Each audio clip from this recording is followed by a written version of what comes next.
সবার চোখ ট্রাইব্যুনালে। জুলাই হত্যাযজ্ঞ মামলায় শেখ হাসিনার রায় কিছুক্ষণ পর রাজসাক্ষী মামুনকে হাজির, সর্বোচ্চ শাস্তি চায় প্রসিকিউশন, খালাসের আশা আসামি পক্ষে।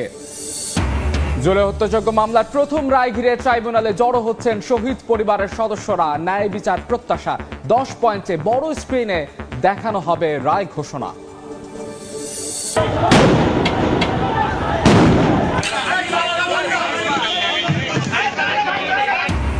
আগুন বোমাবাজিতে আতঙ্ক, বেশ কয়েকটি গাড়িতে অগ্নিকাণ্ড, বিভিন্ন স্থানে ককটেল বিস্ফোরণ। বিমানবন্দর, রেল স্টেশনে, ট্রেনে অভিযানে আগ্নেয়াস্ত্র ও ককটেল উদ্ধার। শেখ হাসিনার অপরাধের যথাযথ শাস্তি হলে দৃষ্টান্ত হয়ে থাকবে বললেন রিজভী। লুটপাটের টাকা থেকে আসছে নাশকতার অর্থের যোগান। এবং যে কোনো চ্যালেঞ্জ মোকাবেলায় প্রস্তুত নির্বাচন কমিশন, বললেন সিইসি। রাজনৈতিক দলগুলোর সহযোগিতা না পেলে সম্ভব নয় সুষ্ঠু নির্বাচন।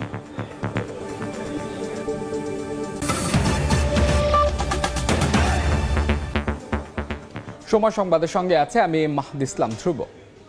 জুলাই হত্যাযজ্ঞে শেখ হাসিনার বিরুদ্ধে মানবতা বিরোধী অপরাধ মামলার রায় ঘোষণা কিছুক্ষণ পর।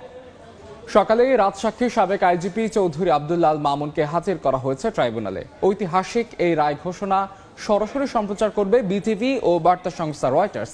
এছাড়া ট্রাইব্যুনালের ফেসবুক পেজ থেকেও সরাসরি দেখানো হবে। পাশাপাশি ঢাকার 10টি পয়েন্টে দেখা যাবে বড় পর্দায়। সার্বিক পরিস্থিতি বিবেচনায় আদালত প্রাঙ্গণ সহ রাজধানী জুড়ে রাখা হয়েছে বাড়তি নিরাপত্তা ব্যবস্থা। এদিকে শেখ হাসিনা ও আসাদুজ্জামান খান কামালের খালাস পাওয়ার আশা করছেন রাষ্ট্র নিযুক্ত আইনজীবী আমির হোসেন।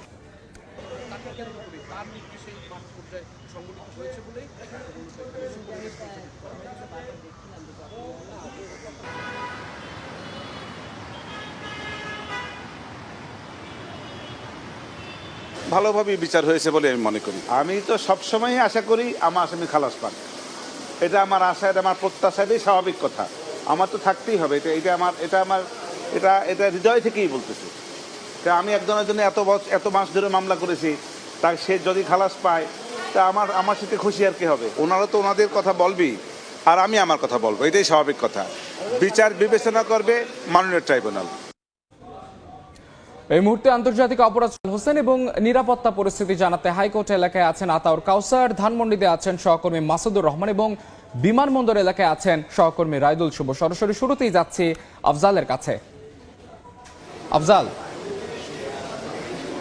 জুলাই আগস্টের হত্যাযজ্ঞের মামলায় শেখ হাসিনা, আসাদুজ্জামান খান কামাল, চৌধুরী আব্দুল্লাহ আল মামুনের রায় ঘোষণা কিছুক্ষণের মধ্যে শুরু হবে। আমরা গতকালকে জেনেছিলাম